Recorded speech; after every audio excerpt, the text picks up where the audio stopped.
नमस्कार। आज हम भारतीय संविधान के एक ऐसे पद की बात करने वाले हैं जो अपने आप में बहुत ही अनोखा और शक्तिशाली है। ये एक ऐसा पद है जो सरकार, संसद और अदालत के बीच एक पुल की तरह काम करता है और जिसके पास कुछ ऐसे अधिकार हैं जो किसी और के पास नहीं हैं। चलिए, इस चर्चा की शुरुआत एक सवाल से करते हैं। जरा सोचिए, एक ऐसे व्यक्ति के बारे में जिसे संसद के दोनों सदनों की कार्यवाही में हिस्सा लेने, बोलने और बहस करने का पूरा अधिकार है, लेकिन जब वोट डालने की बारी आती है तो वो ऐसा नहीं कर सकते। कौन हो सकते हैं ये? तो इस पहेली का जवाब है भारत के महान्यायवादी, यानी कि अटॉर्नी जनरल फॉर इंडिया। ये भारत सरकार के सबसे बड़े कानूनी सलाहकार होते हैं और सुप्रीम कोर्ट में सरकार के सबसे बड़े वकील भी। तो ये पद आता कहाँ से है? देखिए, इसका जिक्र हमारे संविधान के अनुच्छेद 76 में किया गया है। यही वो आर्टिकल है जो उन्हें देश का सर्वोच्च कानून अधिकारी बनाता है और उनकी सारी शक्तियों और जिम्मेदारियों की नींव रखता है। तो सवाल ये है कि इतने अहम पद पर किसी की नियुक्ति होती कैसे है? कौन चुनता है इन्हें? चलिए, इनकी नियुक्ति की प्रक्रिया को थोड़ा और करीब से समझते हैं। इनकी नियुक्ति सीधे भारत के राष्ट्रपति करते हैं। ये बात अपने आप में इस पद के महत्व को दर्शाती है कि देश का सर्वोच्च पद इन्हें नियुक्त करता है और ये सीधे उन्हीं को जवाबदेह होते हैं। और यहाँ एक बहुत ही दिलचस्प बात है। अटॉर्नी जनरल बनने के लिए जो योग्यताएं चाहिए वो ठीक वही हैं जो सुप्रीम कोर्ट का जज बनने के लिए ज़रूरी होती हैं। मतलब ये साफ है कि इस पद पर बैठने वाला व्यक्ति कानून का असाधारण जानकार होना चाहिए। अच्छा, इनका कार्यकाल कितना होता है? देखिए, संविधान में इनके कार्यकाल के बारे में कुछ भी तय नहीं किया गया है। ये राष्ट्रपति के प्रसाद पर्यंत अपना पद धारण करते हैं। अब इसका असली मतलब यह है कि जब तक सरकार का इन पर भरोसा है तब तक ये अपने पद पर रहते हैं।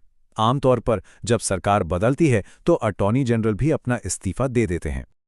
तो नियुक्ति की बात तो हो गई, अब ये समझते हैं कि अटॉर्नी जनरल का असल काम क्या होता है, उनके मुख्य कर्तव्य क्या हैं। अगर सीधे और सरल शब्दों में कहें तो ये सरकार के वकील इन चीफ हैं। जब भी भारत सरकार को किसी कानूनी मसले पर सलाह की जरूरत पड़ती है या फिर सुप्रीम कोर्ट या किसी हाई कोर्ट में अपना पक्ष रखना होता है तो अटॉर्नी जनरल ही सरकार का चेहरा होते हैं। वो सरकार के लिए कानूनी ढाल की तरह काम करते हैं। ये लाइन उनकी भूमिका को एकदम सही तरीके से बयां करती है। वो सरकार की आवाज तो हैं, लेकिन उनकी सबसे बड़ी जिम्मेदारी भारत के संविधान के प्रति है। उन्हें यह पक्का करना होता है कि सरकार का हर काम संवैधानिक दायरे के अंदर हो। चलिए, अब इस पद के सबसे दिलचस्प पहलू पर आते हैं। वो है इनके अधिकारों और सीमाओं के बीच का अनूठा संतुलन। ये वो हिस्सा है जहां से अक्सर प्रतियोगी परीक्षाओं में बहुत सवाल पूछे जाते हैं। अटॉर्नी जनरल के पास कुछ ऐसी खास शक्तियां हैं जो किसी और अधिकारी के पास नहीं होती। उन्हें भारत के किसी भी कोर्ट में जाकर सुनवाई में शामिल होने का अधिकार है और सबसे बड़ी बात, वो सांसद ना होते हुए भी संसद के दोनों सदनों में बोल सकते हैं और किसी भी संसदीय समिति के सदस्य भी हो सकते हैं। और यहीं पे सबसे जरूरी नियम आता है। संसद में बोलने, बहस करने, हिस्सा लेने, ये सब अधिकार तो हैं, लेकिन अटॉर्नी जनरल वोट नहीं कर सकते। ये एक बहुत ही महत्वपूर्ण बात है जो ये साफ करती है कि वो सरकार का हिस्सा तो हैं, लेकिन कानून बनाने वाले सांसद नहीं हैं। जाहिर है, इतनी शक्तियों के साथ कुछ सीमाएं भी हैं, जैसे कि वो भारत सरकार के खिलाफ कोई सलाह नहीं दे सकते या फिर सरकार की इजाजत के बिना किसी आपराधिक मामले में किसी आरोपी का बचाव नहीं कर सकते। ये सब नियम इसलिए हैं ताकि हितों का कोई टकराव ना हो। और एक और जरूरी बात समझ लीजिए, अटॉर्नी जनरल कोई फुल टाइम सरकारी कर्मचारी नहीं होते, इसलिए उनकी कोई तय सैलरी भी नहीं होती। उनका पारिश्रमिक राष्ट्रपति तय करते हैं। और हाँ, उन्हें अपनी निजी कानूनी प्रैक्टिस करने से भी नहीं रोका गया है, बस शर्त यह है कि वो सरकार के खिलाफ कोई केस ना ले। तो जब हम इन सभी बातों को एक साथ जोड़कर देखते हैं तो क्या समझ आता है? आखिर ये पद इतना अनोखा क्यों है? इसका पूरा सार, जैसा कि हमने शुरू में कहा था, संविधान के एक ही अनुच्छेद में छिपा है, आर्टिकल 76।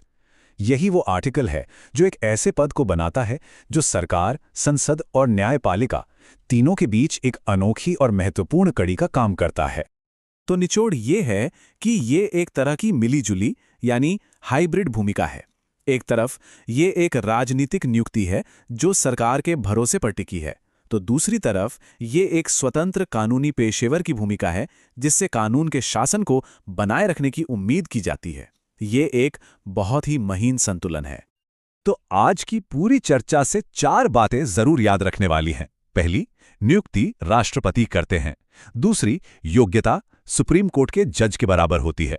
तीसरी और सबसे जरूरी, संसद में हिस्सा ले सकते हैं पर वोट नहीं कर सकते। और चौथी, वे सरकारी कर्मचारी नहीं हैं और अपनी प्राइवेट प्रैक्टिस कर सकते हैं। ये 4 बिंदु इस पद को पूरी तरह से समझाते हैं। और जाते जाते एक सवाल आपके सोचने के लिए, आखिर कोई एक व्यक्ति सरकार के वकील की भूमिका निभाने और साथ ही साथ संविधान के सिद्धांतों को बनाए रखने के बीच का संतुलन कैसे बनाता होगा? ये शायद इस पद की सबसे बड़ी संवैधानिक और नैतिक चुनौती है। इस पे जरूर सोचिएगा।